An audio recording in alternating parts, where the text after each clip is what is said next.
Hi, I'm Jason from Curated by Dapper and Suave, and I'm very excited to bring our brand new podcast, Curated Stories. This is filmed and recorded in StoryHouse Studios in Brick Lane. Each episode, we sit down with founders and creators to talk honestly about brand, customer connection, community, and what it really takes to build a business. This is where we go inside the stories, culture, and community behind pop-up retail, from fashion, jewelry, art, home, gifts, skincare, well-being, and food and drink, all purpose-led brands. We talk to the founders, makers, and creatives. Let's meet today my guests. Please introduce yourself. So I'm Dan. I'm James, and we're Coffee Flamingo. Fantastic. So, can you tell me a little bit about your business, why you started it, and why coffee? I'll take the first behave.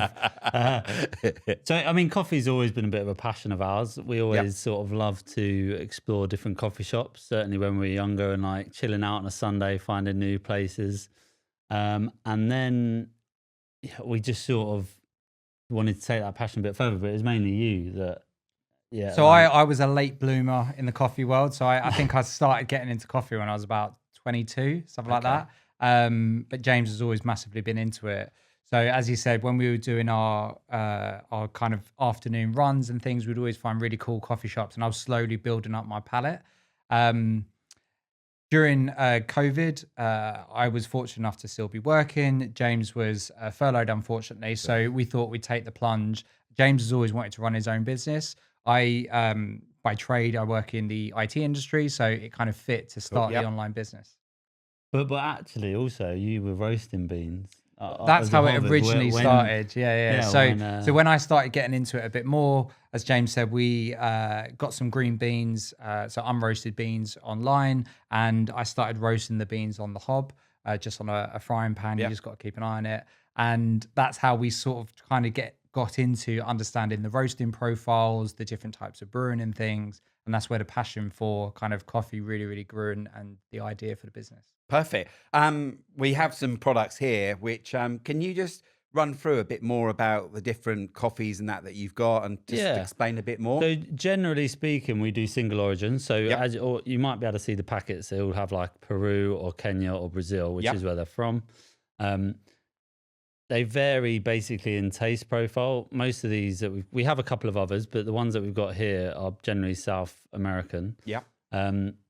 We like the sort of chocolatey, nutty flavors.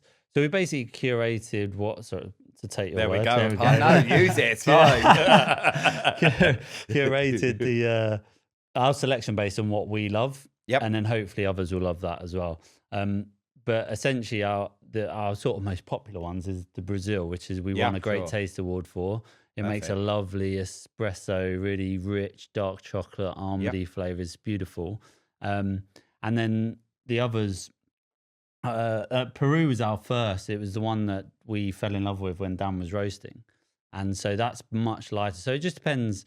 We've got a range of coffees depending on what people like and what we like, depending on the situation. But the reason we went with the single origin is coffee can be seen in the same light as wine, and it can get quite complicated and borderline snobby. Yeah. So we wanted to really strip it back, single origin beans, make our flavor profiles really simple, so that any coffee novice could understand it, or even your experts can understand it and still find the right bean for them and the right flavor profile. Perfect. And it's true, isn't it? You go out there and understanding, the coffees. It's a bit like your Cabernet Sauvignon. It can be a whirlwind. And it is. It's crazy. You understand the different, and you also have your festive. Your festive Christmas one. Yeah, we always try and do a festive one, and this year we might even do a couple of other special editions we've been working on. So excellent. It's always good to have something different for everyone, and also having a bit of scarcity is always good. It makes people feel good when they've got something that they can't always get hold of. And you do your Advent box, which I know is very popular. The Advent box, it looks good. It's a nice one, in terms of gifting, because it looks very nice. You get a nice tin, you get to try different coffees, and we always have a a few guest coffees in there as well that are totally separate from our core range. And all the coffee you sell, it is like, say we've got here, it is all just the beans, isn't it? Yeah, so we sell it at ground, but it's just the beans. There's no additives. It's one thing we get asked a lot at the markets actually about, is it flavored coffee? And it's always Dan's pet peeve. It's like, no, it's not flavored. That is just the profiles you get from the drink when you make it. Yeah, and also, you know, I know our next door neighbour, she uses our grinder, so she buys from you guys. She looks after our cats, and when she's there, she's grinding the coffee, which is great. That. But it's that, you know, of keeping it fresher as well, isn't it? Yeah, so absolutely. When you know, the beans will last longer than if you have ground. So if you can do that yourself, you will get a better. You can make it a nice little ritual as well, morning ritual. You know, like grinding the beans yourself, brewing it properly. Yeah, you know, it can be a real nice experience. And a weekend treat sometimes when we're on the go, isn't it? Of just kind of taking time out. I know that you guys often on your socials, it's just chilling with a coffee. Which is nothing better. No, nothing better. So, how do you balance partnership and work? I mean, obviously, there's other jobs. So James does this full time. Yep. I do it part time. So that kind of helps that balance. Yep. But I guess kind of talking about partnerships in particular. So James and I have been together for 11 years. We've known each other for 20 something years. I should know off the top of my head. And I'm not that old.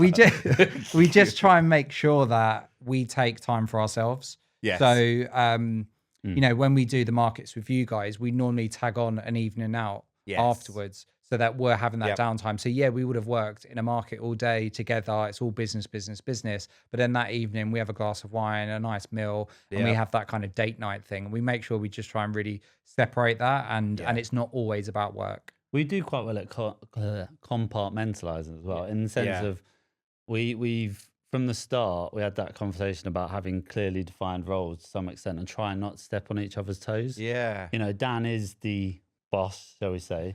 I do a lot of the boss at home, boss in work. I do a lot of the day to day. Yeah. If there's something that we're going to do that's a big thing, like a new coffee or whatever, you know, that's where Dan will be like, well, no, that isn't what we need to do, or that isn't the right direction, and that's an agreement that we've already made. So that stops like the little arguments and the frustrations that you could occur because you know.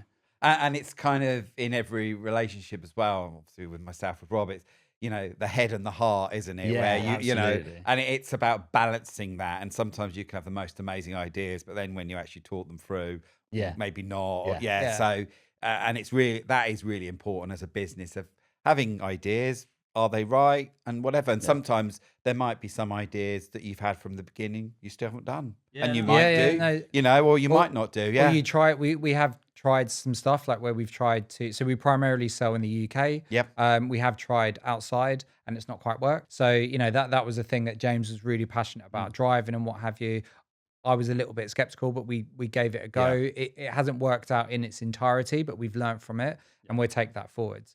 And I think another good thing is because we're passionate about the product and what we've built, but also about coffee, sometimes it doesn't feel like work. Yeah, you want to spend time doing it, right? Yeah. And obviously you have moments where you disagree, but I think, as you say, because we know each other so well as well, you know, you can get around those things more. And it's healthy. It's a healthy relationship. It is healthy, where, you know, of ideas, and, you know, like two stags, you know, I look at, you know, you cut story. So I totally get that. So one of the things as well is, how important is authenticity and visibility to your brand? I put my teeth back in, but you know what I mean. We've got it. Yeah, very important actually. It's a really good question, because one of you're very good at. He will always ask the right question of like, but that isn't what we stand for, or that is that what we stand for, because actually I don't think it is, sort of thing. And so a good example is, we constantly, in a positive way, get told, oh, you should sell this for more, you could easily get more money for this, and Dan is always like, that isn't the point, that isn't who we are, we're not here to you know, take you for all you can get just because we can. This is what we feel it's worth, this is what we feel the value is, so that's why our prices are set the way they are. And that's just a good example of like the, you know, authenticity side. We don't, the price is probably the big thing that most people commenting on.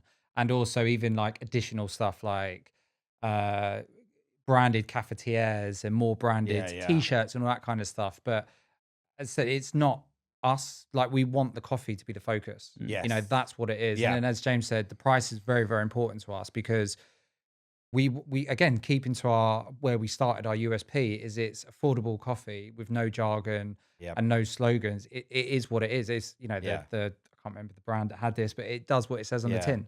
We used that earlier as well. So, you know, and we don't want to shy away from that. We're not here to make a quick buck. Yeah. You know, it's a passion of ours, and the business is a passionate business of ours, and we're not here to sell out. Yes. You know, we want to keep it us. And if it went somewhere else or went down a different route that wasn't us, I think we'd lose the passion in it. And we'd kind of be like, we don't want to sell out. You know, I work for proper corporate organizations, and I see how they can sell out sometimes, and it's not what we want to do. You know, we're quite happy in our space and in our lane, and we want to stick there regardless of what we could do. Yes. We're passionate of what we've got, and we're sticking to it. And we're quite confident people, so it's like, you know, we're confident in our product.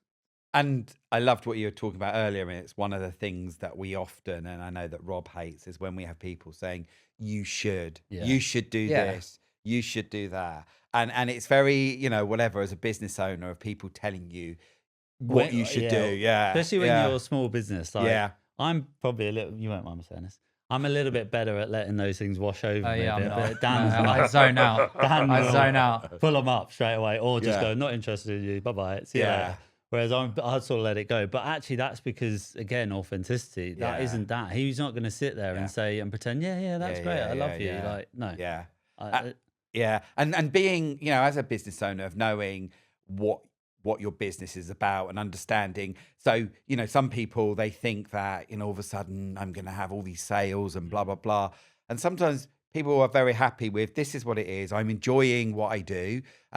Often when you see those businesses who are taking on too much, they're then at an event where they're not actually there, they're not present, they've got other people who aren't representing their brand. And so at the end of the day, you're being true and authentic of, I'm here, I don't want to get big like the big boys. I want my customers who come to our pop-up markets, they know you, you know, and also when you're not there, I also have other boys here, you know, and it's really nice because you can say to them, you know, they're not here, they'll be at our next event, or subscribe to the coffee that you do as well. So it's really important what you've just said.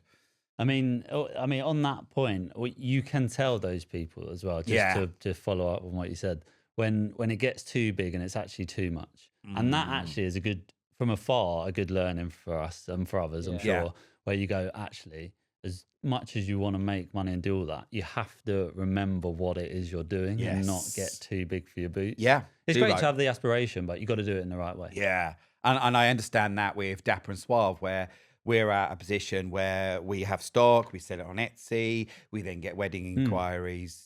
We don't want to go big. We don't want to, you know, because we're comfortable with what we've got. We don't want to take too much on. And then the next minute you're like, oh, I've got another, and not enjoying it. Yeah. And it's when you see that. And I think when I'm at a pop-up, where there's anyone that's kind of, they're not invested in their, you know, they haven't moved on, they haven't done anything more, then it's time to say goodbye, because. And also it's you have to be careful of the quality and whether you start to lose that. I think it's really easy. One, certainly from our point of view, with this sort of stuff, once you're less involved, that's when things start to go wrong, and then you, as you say, you lose that sort of passion and stuff, because you think, oh Christ, can't really keep control of this. Yeah. And one of the things that I've talked about, and I learned from when I was working at French Connection, is being a brand ambassador. You know, you are the ambassador of your brand. So you turn up, you show up, you present yourselves, you sell your product, and you see when those people don't do those, they're not ticking those boxes, that business it won't last, because they're trying to be something bigger than they actually are. And the brand is, it's a good point, the brand is very much us as well. Exactly. Like, you know, a group of flamingos called a flamboyance. I always get called, I'm very flamboyant. You know, it's the reason why we went down our color schemes and our type of branding is because, as you said, it's authentically us. And if we went too big as James said, we would lose touch with the business, and then it would just become any other standard business on the high street. Yep. And we don't want that. You know, if it ever got that point, we'd probably sell out, to be honest. We wouldn't want to be part of it because we want it to be us. And as you said, authentically us and part of us and part of our brand. Yeah. And also, isn't it lovely that you can just keep it ticking along because this could be, you know, for life. It's, you know, as well, isn't it? Yeah, and, you know, it could be later on, you can actually go, well, actually, we can put more into it now because we want to, and just letting it grow organically. Yeah. And that's good. Like, that's one thing we up till now, apart from our starting, we haven't had to plow huge amounts of money. Everything that we've put back is what we've earned. So we haven't had to put our own money in significantly apart from at the start. Yes. Which, you know, I think that's more sustainable. So. Yeah. Anyway, cool. I mean, next question. What do pop-ups offer that other selling spaces don't? So I think it's kind of similar to what we were just discussing around getting too big and what have you. If you go to some of maybe the bigger, more well-known markets that could be in central London or outside, the people that organise those markets don't take as much an interest into the businesses as pop-ups. Talking about yours specifically, you're, again, going back to brand and authenticity, you're very authentic to your brand and what you offer. And it's the same with the markets that you put on and the stall holders that you bring in. You know, you make sure they meet your brand and your authenticity. Yeah. And then you try and, you know everyone that's on the floor, you know everyone personally, the products, etc. And that's what really captures us is, you know, it's taking that care and you don't feel like you're just part of a machine. You know, you feel like you're really valued and that you're really being pushed and really being showcased. Yes. And I think that's the big difference between the pop-ups and the big boys that might be out there is having that personal touch. Yeah, I think just from a more general point of view about pop-ups as well, it is a great way to find different markets in terms of audience. Audience, better word. Find different audiences that you might not get through websites or that sort of thing. You can actually contact and have that sort of interaction. Yeah. And, you know, even more now, I want to sort of delve into that a little bit more at our markets. So those people that are then coming because they have also came because they want to top up on their coffee. They want to top up on their honey or whatever it might be, gin. And that's a really nice thing. They're actually then waiting to buy that product because it's at our market, which is they build a community.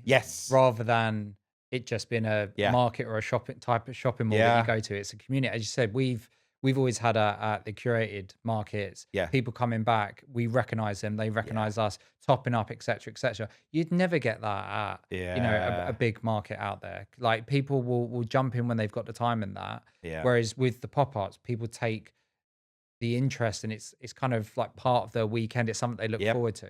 Yeah, definitely. So, what has been a highlight or proud moment for you both?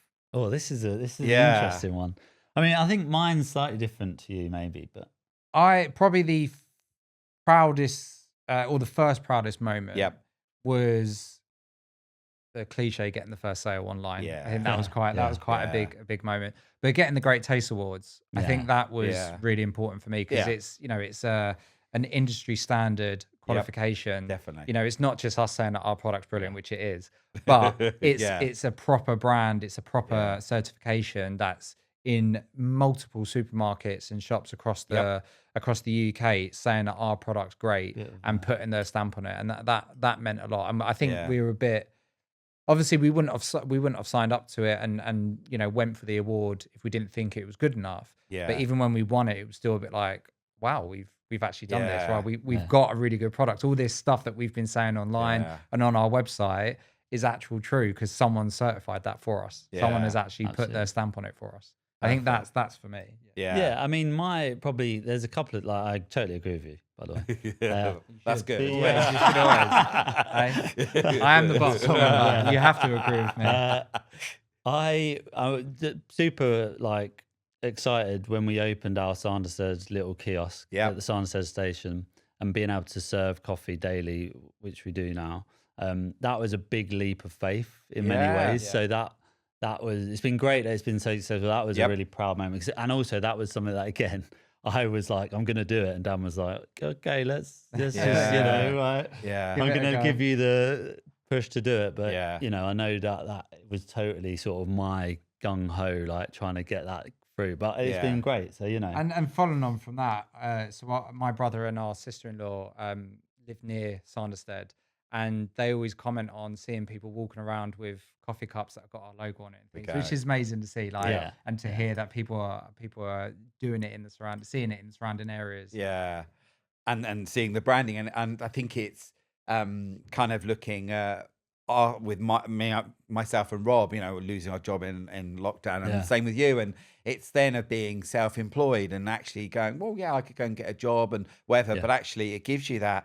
Kind of, you get a bit of bubbling. It feels good. It feels good, but also there are so much that goes into running businesses and small, being out there and all of that. But it's a great feeling. I mean, I personally could not go back working for anyone else again. I have dreams constantly about being back at working, and I'm like, oh my god, and I just like no, because I'm my own boss. Yeah. And I can go into the room and talk, have a little chat with myself and whatever. That's my HR. Exactly. But the thing is, it's hard work, but you're so right. You get all the reward. Yeah. It's more rewarding. Absolutely. Absolutely. And I think as well, it's hard work, and you have to put the sweat, the blood, the tears, everything into it. And sometimes you feel like going, oh, I want to give this all up, but also you've got to keep it. Oh yeah, absolutely. So we kind of talked about this a little bit, but I'm probably just because it's on here as a question, I want to ask it. How have pop-ups helped build community around your business, Coffee Flamingo? Yeah, I mean, we sort of spoke around it, but certainly, as you say, we've cultivated a bit of a community with regular people coming to see us and buy our coffee. And even just sort of aside from the customers, the people that we've got to know within the markets and that sort of thing. And, ultimately, cliche and a bit cheesy, but people make everything, right? Yeah, they do, So it's great when you have those bonds and you build those friendships around and you get to meet new people, but also you see those familiar faces that you can sort of share a bit of insight with and maybe learn from them and sort of share ideas. We're all in the same boat at the end of the day. They're all small businesses trying to do exactly the same as us, even though they've got different products. It's exactly the same. So as James said, we like learning from one another, seeing what they're doing, like even city things like how they set up their stands and the lighting that they've got. It's like, oh, maybe we should give that a go and things, and it's something that you wouldn't get outside of that environment. And that's what's key. And then, as James said, not to talk about the sales side of things, but we definitely see at the markets regular people coming, but then even after the markets, we'll see online sales in those areas more. And it's like, oh, okay, so people are starting to notice it. But I think the key thing, the one thing to take away from it about communities at the pop-up is the stall holders and the small businesses that are there, because as James said, you're all learning from one another. We're all in it together. So it's nice to.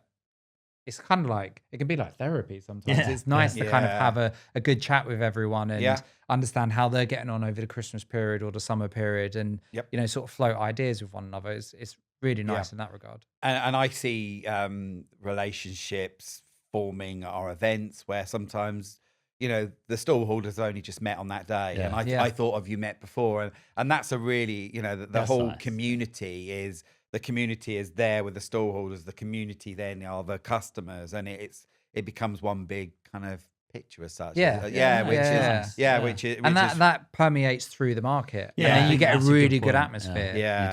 Especially at the Christmas ones. The atmospheres are always beautiful because everyone's in such a good mood. Obviously all the decoration, everything you guys do, but it just creates such a good environment. And talking about where it can be hard as a small business and whatever, there are the times where even if you are doing a 3-day market and it's like 12 hours, they're not hard because you're enjoying yourselves and you're around people that you like. And it's just real good fun. And bouncing off each other. And, seeing, I see it as well, of those businesses that do well are the ones that want to interact. Yeah. The ones that are there with I don't want those people that just sit there and don't interact, because I think more than ever, as the society that we live in now, we need that connection more than anything, and I think coming to our events, it's more than, I keep saying it, but it's more than shopping. It's about a community, and I've seen some people come to our events who have got to know stallholders. There was one guy who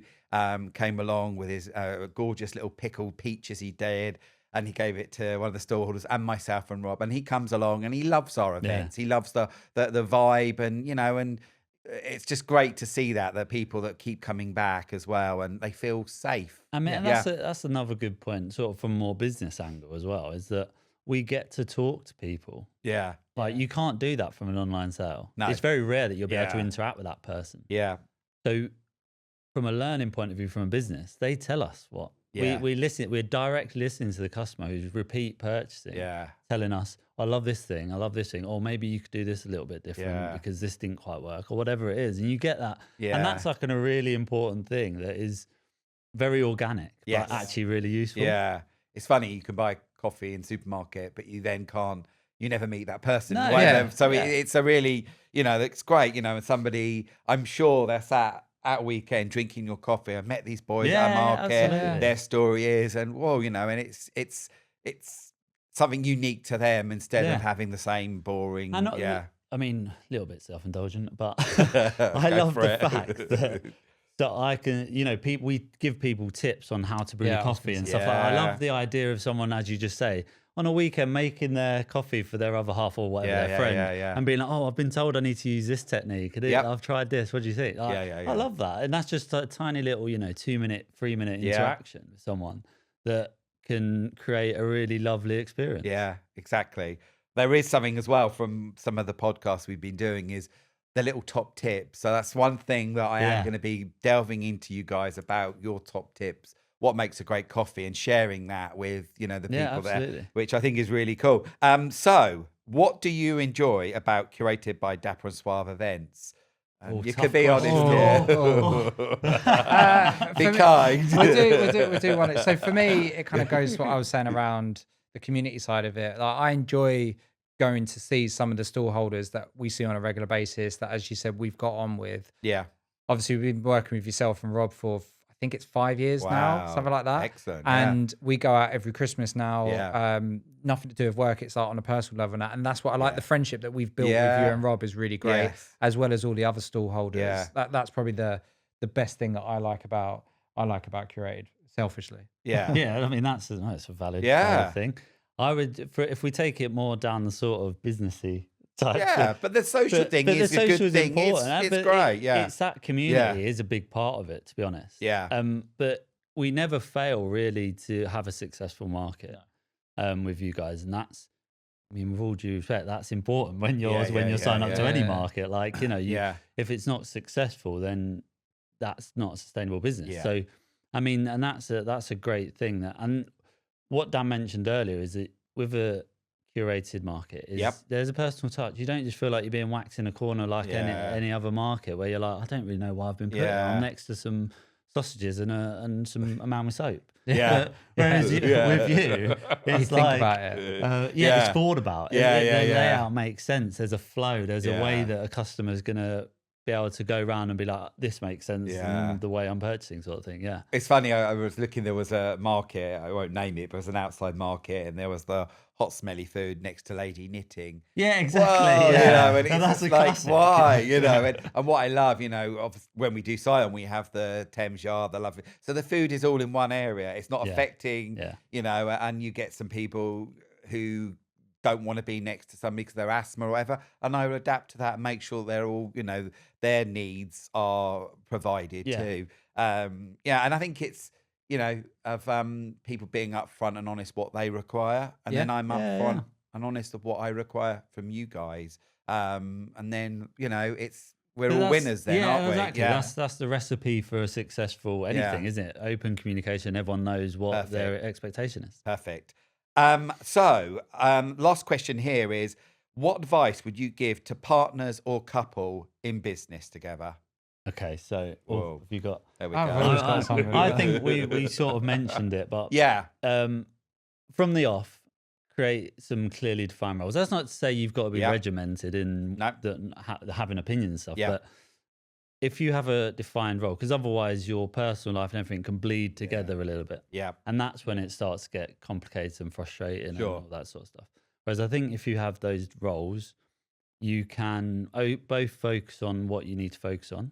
Yep. And still obviously come together and do what you need to do. But I just think it helps in those moments where there could be friction. Yep. I think that helps. This is what we've agreed. So let's continue in that direction. Definitely. Yeah, I'd agree. Like basically treat it like a proper business, you know. But on the I guess the personal touch is take the time together to do stuff. You know, don't make it all about business. You know, if you are. So James, when we go on holiday, James has a tendency to want to go and see every coffee shop in the city. And I'm like, I love coffee, but we do this for a living as well. Like I could do without it. Yeah, I know. It's guilty. Let's go to a market. Yeah, exactly. Yeah. And it's like you need to detach yourself from the business sometimes, regardless of it being such a big part of your life and you put so much into it. You do need to detach yourself and take the time as a couple to really value what you're doing in the business, but then obviously value your relationship. Yeah, and I totally agree with that. I on the kind of work hard and play hard, and that is really important. You work hard, you do all of that. What are you doing it for? And there's those people that you hear them, oh, I'm so busy and I'm doing this and do that.